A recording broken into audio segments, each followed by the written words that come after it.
네, 시장에서 가장 핫한 이슈를 알아보는 황스타그램 시간입니다. FMC가 오늘은 이렇게 해시태그로 새롭게 올라왔습니다. FMC 정례 회의를 앞두고 이 경계감이 짙은 위험 자산 시장인 것 같은데요. 오늘 그 경계감에 코스피 지수는 하락 마감했습니다. 일단 크레디트 서비스 상태는 송강 상태를 보였지만 아직 위험 자산 시장은 경기 침체 그리고 금융 불안에 대한 리스크가 남아있는 상황입니다. 개인 투자자분들의 투심도 그만큼 차갑게 얼어붙은 상태인 듯한데요. 그래서 오늘 저희가 모시기 어려운 분을 모셨습니다. 오늘 투자의 기본에 대해서 제대로 배워보도록 할 텐데요. 자, 그럼 오늘의 주제 먼저 확인해 보면서 황스타그램 지금 바로 시작하겠습니다.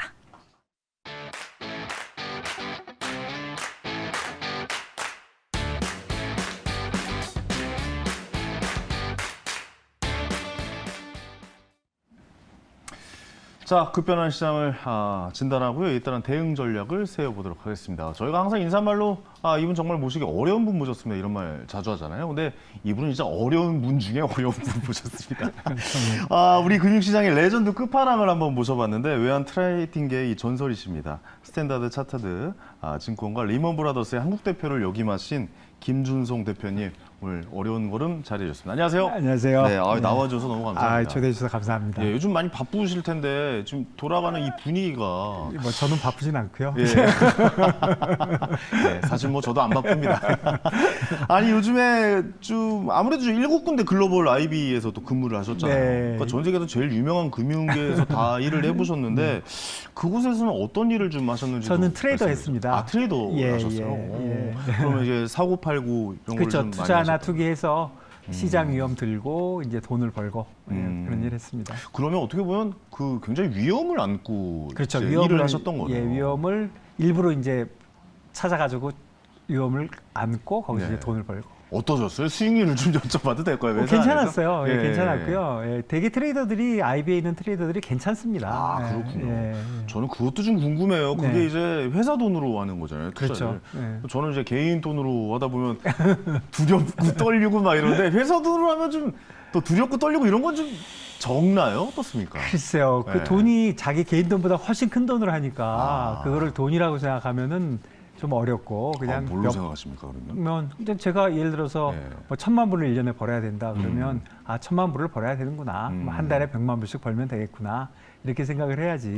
그게 뭐 돈이 얼마다 그러면 그거 뭐 하겠습니까? 못하죠. 두려워서. 사실 이런 마음을 평상시에도 저희가 일반 투자자분들 하고 계셔야 맞습니다. 되는데 쉽지는 않아서 쉽지가 않죠. 제가 한번 마음속에 있는 말을 한번 잠깐 드려봤습니다.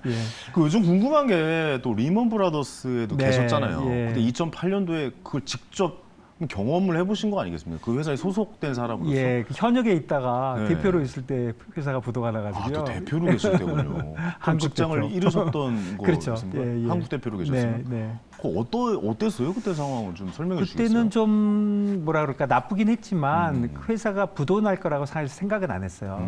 왜 그러냐면 설마 부도 나겠어? 왜 그러냐면 리만만 나빴던 게 아니라 다 나쁘니까. 그때 뭐 IB 뭐 아니면 대형은행 할 거 없이 뭐 아무 대책이 없을 때니까 뭐 꼭 우리가 망해야 되나 그랬는데 어떻게 딱 리만만 망하고 그러니까요. 그리고 이후에는 또 그런 대로 너무 놀래가지고 다 살려주고 뭐 그런 형태였죠. 그때 리먼 브라더스가 전 세계 3위인가 4위인가 그랬었죠? IB가 그때 한 4개 정도 있었는데 그 4개 이제 IB 중에 하나였죠. 아니 근데 지금 그런 이야기가 그러니까 왜 이 질문을 드렸냐면 요즘 2008년과 좀 유사해지는 것 아니냐. 그러니까 그때도 사실 뭐 괜찮다. 나라에서 뭐 어떻게 하겠다. 뭐 아니에요. 별거 아니에요라고 했다가 뽕 하고 터졌던. 그렇죠. 원래 사실 이런 이제 크라이시스 같은 거는 이제 알 수가 없는 건데 대부분 이제 신용 쪽에서 문제가 생기면 사람들이 걱정을 하는 거거든요. 그리고 사실 신용은 신뢰의 문제이기 때문에 제가 뭐 단정적으로 야 이건 별거 아니야 이렇게 얘기할 수는 없는데 그때하고 비교해 보면 한 3가지 다른 것 같아요. 뭐가 다를까요? 첫 번째는 사이즈가 전혀 달라요. 사이즈가 그때는 아까 말씀드린 대로 금액이죠. 금액이나 뭐 전체적으로 그때는 뭐 보험사, 뭐 JP모간, 뭐 시티뱅크 뭐 할 거 없이 다 돈이 없었어요. 골드만삭스, 골드만삭스 할 거 없이 전체적으로 금융계가 돈이 없었던 거고 지금은 아주 극히 유럽에서는 뭐 CS 뭐 해결이 됐고 그리고 뭐 미국에서는 중소형 좀 작은 은행들의 약간의 그런 리퀴디티 문제가 있는 것이지. 그때하고 첫째 사이즈가 다르고요. 두 번째는 좀 조금 다른 게 그때는 어셋이 그 문제가 된 어셋이 있었잖아요.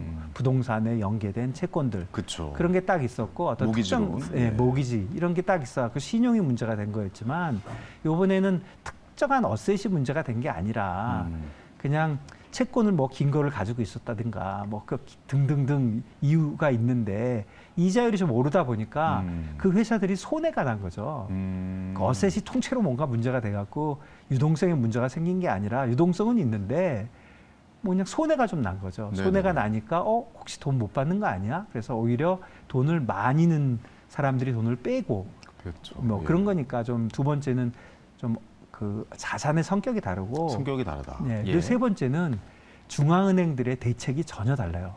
그때는 대응 안 해줬잖아요. 하기는 한 것 같은데 네. 조금 우왕좌왕했는데 여론이 안 좋았어요, 사실. 예. 이번에는 앨런 장관도 얘기하고 깜짝 했지만 놀랐습니다. 예.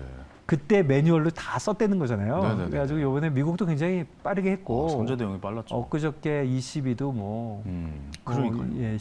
CS를 그냥 UBS가 제가 보기에는 거의 유일한 해결책인 것 같은데 그냥 뭐 하루 이틀 만에 그냥 깨끗하게 해결하네요. 번개불에 콩고목도 네. 진짜 이게 보니까 그러니까 블랙 먼데이 막 이런 말들이 나오니까 그 블랙 먼데이라는 단어를 아예 안 보려고 일요일 날 월요일 아침에 다 해결해 버리지 않았나? 그러니까 뭐 중간에 그런 생각도 하면은 들어요. 시장이 네. 자꾸 움직이니까 그러니까 네네네. 여러 가지 면에서 중앙은행들이 예전에 그 좀 교훈이 있었다. 그리고 뭐 매뉴얼도 좀 만들었다. 매뉴얼도 있다. 예, 그래가지고 요번에 하는 거 보니까 진짜 공조 같은 게 그 CS 크레딧 스위스는 기본적으로 왜 문제가 되냐면요. CS는 기본적으로 비즈니스가 두 개예요. 네네. 보통은 이제 인베스트먼트 뱅킹하는 데가 있고 뭐 골드만삭스, 리만 브라더스 같은 데가 있고 JP 모간, 시티처럼 이제 커머셜 뱅크가 하는 데가 있는데 그래서 이제 커머셜 뱅크는 예금주들이 개인들이 많잖아요. 네네네. 기업도 있으니까. 그러니까 어느 나라든 커머셜 뱅크를 부도내긴 굉장히 어려워요. 근데 인베스트먼트 뱅크는 그 손님이 주로 투자자가들이고 그리고 또 위험한 거를 많이 하고 하니까 네네네. 뭐 어쩌면 부도를 낼 수도 있는 거거든요. 그러니까 예전에 리만도 그랬고 그 전에 가면 베어링도 나오고 하는데 그렇죠. CS는 굉장히 특이하게 스위스에 있다 보니까 프라이빗 뱅킹하고 IB하고가 거의 반반 비즈니스가 있어요. 근데 IB 비즈니스는 진짜 몇 년 동안 죽을 썼거든요. 죽을 썼으니까 보통 거기가 IB 비즈니스만 있었으면 벌써 망했을 텐데 프라이빗 뱅킹이라는 게 네. UBS가 제일 크지만 네. CS도 만만치 않거든요. 그렇죠. 예전에는 한 20-30%가 차이 안 났어요. 영화에도 많이 나오잖아요. 어디 돈 스위스 은행에다 넣어놨다 그렇죠. 뭐 이런 거. 예. 그러니까 CS도 UBS에 한 5년 전, 10년 전에는 몇 퍼센트 차이 안 났어요.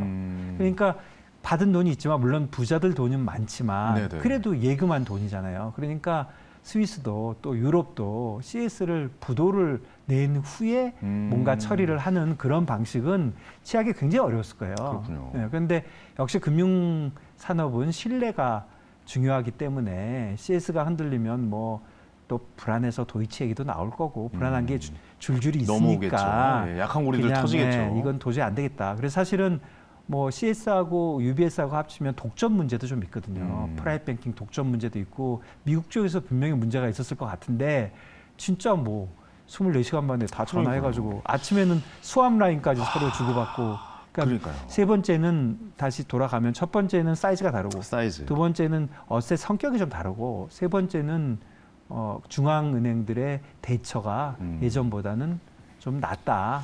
그래서 금융권의 전체적인 그 뭔가 그 크라이시스로 가는 것보다는 이 일로 해서 이제 뭐 조금 약한 고리들의 예를 들어서 뭐 스타트업이나 이런 데에 조금 대출이 좀 더 적게 나가는 그 정도의 위험은 있지만 물론 크라이시스는 몰라요. 뒤에 뭘 숨기고 있는지 우리가 어떻게 알아요? 그렇죠. 그 모르는 게 경제 위기로 다가오잖아요. 항상 그게 문제인데 요번에는 그 정도까지는 아니지 않냐. 그 정도는 아니다. 그렇게 생각이 듭니다. 근데 사실 저는 그래서 더 의심이 좀 가는 부분이 뭐냐면 저 혼자 사실 집에서 뇌피셜을 계속 물론 저의 짧은 생각입니다만 계속 한번 돌려보거든요. 이게 어떻게 흘러갈까. 근데 왜 이렇게 빨리 막으려고 하고 왜 이렇게 빨리 일단락 시켜버리지? 물론 알 수 있는 위기의 전조 증상을 미리 막는다. 오케이, 알겠어. 그래, 알고 있었던 그게 매뉴얼도 있으니까 그렇게 막아가겠죠. 그렇다면 만약에 알고 있지 못하는 상황이 나와버리면 걷잡을 수 없는 거 아니야라는 생각도. 뭐 예를 들어 코인 쪽에서 뭐 문제가 발생한다든가 뭐 이럴 수도 있는 저는 그러니까 일만의 가능성들에 대해서 한번 생각을 해봤거든요. 알 수는 없는데 이번에 저렇게 쉽게 빨리빨리 대처할 수 있는 것 중에 한 가지 이유는 지금 어떻게 보면 야 너무 큰 일이 있으니까 막 막는 거 아니야? 그런 그러니까, 그런 의심도 음모론도 해봤어요. 있지만 예. 사실은 사안이 너무 간단해요. 아, 간단하다. 네, SBB 실리콘밸리 뱅크를 보면 그 자산 쪽이 너무 간단해요. 50% 이상 US 트레저리를 갖고 있고 저 채권을 갖고 있죠. 너무 간단하기 때문에 사안이 그리고 데리버티브가 하나도 없어요. 파생 상품이. 너무 간단하고 하니까 좀 대처가 쉽고 사실 CS는 복잡하거든요. 그 안에 뭐가 들은지 알 수가 없는데 그래서 그건 사실 해결하기 어려운데 뭐 그냥 UBS한테 야 그냥 지가 사. 그러니까 아마도 얘기는 안 나와 있지만 UBS는 뭔가 많을 거예요. 만일에 뭐가 나오면 얼마를 더 깎아주고 예. 그런 거 있겠지만 어쨌든 UBS, CS가 하나가 되어버렸으니까 UBS가 돈을 안 갚을 것 같지는 않잖아요. 그러니까 아직까지는 중앙은행들이 베스트 솔루션을 찾고 있다. 그렇게는 좀 봐집니다. 그러니까 해결을 해 나가는 건 단계 중에 있는 거지. 이게 그렇죠. 또 완벽하게 해결됐다고 볼 수도 없고. 그럴 수는 없는데 네. 다만 이자율을 굉장히 급하게 올렸기 때문에 전 세계가 약한 고리가 터지는데 그게 사실은 은행보다는 결국 은행권은 이렇게 막혀가고 네네네. 은행이 아무래도 좀 수그러들지 않겠습니까? 그러면 수그러들이는 쪽에 대출을 증가가 안 되는 분야 그런 쪽이 이제 순차적으로 문제가 될 수는 있겠죠. 생각해 보면 그러면은 가벼운 문제가 터졌던 SVB가 그러니까 실리콘밸리 뱅크가 가벼운 문제였다면 약간 CS는 좀 약간 심각한 문제가 될 수도 있었는데 그것도 이제 틀어막은 CS는 거죠. 그리고 오래전부터 문제가 있었고 오래전부터 문제가 있었고 그다음 요 다음 문제 또 만약에 뭔가 좀 큰 게 있다면 그 진짜 경제 위기로 갈 수 있는 상황도 있다고 보십니까? 어떠십니까? 뭐 없다고는 할 수 없죠. 제가 네네네. 다시 전에 말씀드린 대로 신뢰의 문제이기 때문에 네. 뒤에 무슨 뭘 꽂고 있는지 모르잖아요. 그렇긴 한데 전체적으로 볼 때 저는 금융위기 쪽으로 갈 것 같지는 않아요. 금융위기 쪽으로 갈 그 것 세 같지는 가지 이유로. 않다. 중앙은행도 굉장히 빨리 하고 있고 그리고 기본적으로 시장에 돈이 있어요. 리퀴디티가 충분한 지금 시장이고 네네.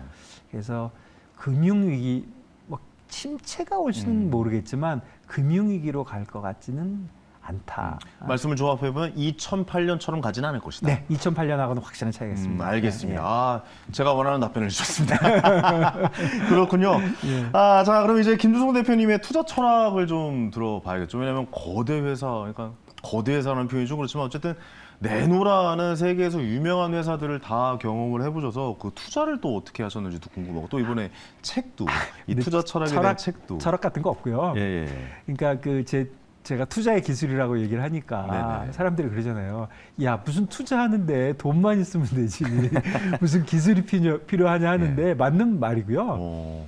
근데 투자하는데 사실은 돈하고 운도 좀 있어야죠. 운이 있어야죠. 운이 있어야죠. 근데 그렇죠. 운도 없고 돈만 있으면 기술 좀 있어야 되는데 근데 기술은 제가 보니까 내 기술이 중요한 게 아니라 남들 기술이 중요하잖아요. 아, 그게 무슨 말씀이시죠?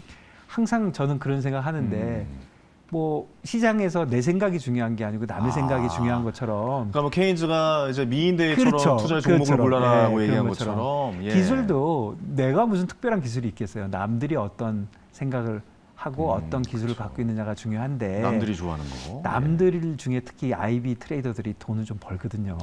그래서 그 인간들 내가 저도 있었지만 그 인간이라고 저보다 표현하시네요. 더 잘하는 사람 많고 저야 뭐 아시아 헤드도 못했고 글로벌 헤드도 못했지만 그 친구들은 항상 있다 보니까 걔네들 잘하는 게 뭔가 하고 보니까 보통들은 뭐 수학적인 지식, 엄청난 수학적 지식, 뭐 동물적인 감각 이런 건 다 아니고요. 필요 없죠. 그건 그런 다 거. 말도 안 되는 소리고 제가 필요할까요? 보기에는 결국은 뭔가 베팅을 하는 거잖아요. 베팅을 해서 예측을 하는 거니까. 그렇죠. 이럴 수도 있는 가능성에 대해 돈을 그렇죠. 넣는 거죠. 그러면 뭔가 이렇게 하려면 룰을 잘 알아야 되잖아요. 그렇죠. 그러니까 첫째는 상품에 대해서 잘 알아야 되는 것 같고 그 두 번째는 뭐 돈을 무한대로 갖고 있는 사람은 없잖아요. 그렇죠. 그러니까 절제를 할 줄 알아야 되는 그 두 가지 같아요. 그러니까 그 종목에 대해서 이런 어떤 사업이나 이런 주식 종목에 대해서 정확하게 파악하고 그러니까 상품과 있고. 시장에 대한 시장의 마켓에 대한 이해 그런 이해가 있어야 되고 사실 네네. 어렵지 않거든요. 네네네. 그 이해가 있어야 되고 두 번째는 절제, 돈에 위험 관리죠. 대한 절제. 네, 절제. 그 두 가지인 것 같아요. 그 탐욕을 약간 억누르는 그 절제. 그걸 그렇죠. 말씀하시는 위험 거죠. 관리죠. 위험 관리. 저 지금 적어가면서 듣고 있습니다. 오늘 뭐 주식 과외받는 느낌이 좀 들어서 너무 좋네요. 김주성 대표님만의 특별한 기술은 뭐 없는 것과요? 이게 쉽지 않은 것 같은데. 아니 저는 뭔가 좀 그래도 대표님만의 뭐가가 있을 것 같은데. 그런 건 없는데 이런 생각이 들어요. 진짜 기술은 그 두 가지 같은데 사실은 그 전 문제로 이게 돈이 잘 벌리려면 뭐 지금 투자하시는 분들 생각이 다 비슷한데 네네. 좀 마음의 평화가 와야 릴렉스 해야죠. 네, 맞아요. 마음의 평화가 네. 와야 뭐가 잘 보이지. 네네네. 그다음에 주식을 사기 전에는 마음이 편안하고 시장도 잘 보이잖아요. 근데 뭔가를 하나 사거나 팔거나 하면 이제 막 이제 그쵸. 확증 편향이 생기죠. 예, 네. 소용돌이에 들어가면서 맞아요, 뭐 맞아요. 생각 제대로 못 하잖아요. 내가 산 건 무조건 오를 것 같고. 그렇죠. 오를 것 같다는 그 기사만 보이고. 그렇죠. 그 막 이런 거 있잖아요. 또 반대로도 할 수 있고. 예, 반대로도 할 수 있고. 떨어질 것 같고. 예, 그래서 이 마음의 평화를 가져야 되는데 마음의 평화를 네. 가지려면 제가 보기엔 투자의 성격을 좀 알아야 되는 것 같아요. 투자의 성격 예를 들면 뭐 투기하고 투자가 같은 거라고 생각하세요? 완전 다르다라고 네, 봅니다. 근데 저는 같은 것 같아요. 그래요? 네, 왜 그러냐면 뭐 장기로 하면 투기고 단기로 하면 뭐 장기로 하면 투자하고 단기로 하면 투기고. 저의 개념은 네. 아무런 공부 없이 진입하는 건 투기고 네. 열심히 준비해서 아까 말씀한 마인드 컨트롤을 해서 하는 건 투자라고 생각하기도 하고. 뭐 여러 가지 하여간 사람마다 다르게 생각하죠. 남의 돈, 내 돈 뭐 여러 가지가 있지만 그렇죠. 제가 볼 때는 예. 투자든 투기든 하는 행위는 뭔가를 예측을 해서 뭔가를 사고 파는 거죠. 그게 행위죠. 그렇죠. 투자 투기 똑같잖아요. 어떻게 목표는 보면 본질은 똑같죠. 네, 목표는 딱 하나죠. 돈을 버는 거. 돈 버는 거예요. 네. 그러면 사람이 어떤 행동을 하는데 하는 행위와 목표가 같으면 같은 일 아니에요? 그렇게 생각할 수도 예. 있죠. 예. 그래서 제가 이 말씀을 길게 드리냐면 투자든 투기든 이름이야 뭐든 간에 맞춰야 벌거든요. 그렇죠. 그러니까 맞추는 거에 집중을 해야지 무조건 뭐 사놓고 모아놓고 있으면 오른 거 팔고 내린 거는 나중에 팔고 이런 식으로 단순하게 해서는 되지 않는다. 네네네. 그런 투자의 성격을 좀 이해를 하는 게 중요한 것 같아요. 알겠습니다. 오늘 얘기를 듣다 보니까 오늘 인문학 강의까지 같이 듣는. 죄송합니다. 예. 사실 그 조급한 게 사실 제일 저도 최대의 적이라고 생각하거든요. 예, 근데 마음이 불안해지면 조급한 게 꼭 친구들이 나와요. 돈 벌었다는 친구들이. 그럼 더 조급해지고 막 그래서. 그 터진 사람들은 말을 안 해서 그래요. 그러니까요. 이거 나중에 모셔서 또 한 번 더 이야기 좀 나눠봐도 될까요? 그럼요. 오늘 시간이 너무 부족하네요. 예. 항상 이 시간만 되면 부족합니다. 자, 스타킹 벌써 마칠 시간이에요. 그래서 오늘 먼저 인사드리도록 하겠습니다. 오늘 감사합니다. 감사합니다. 예.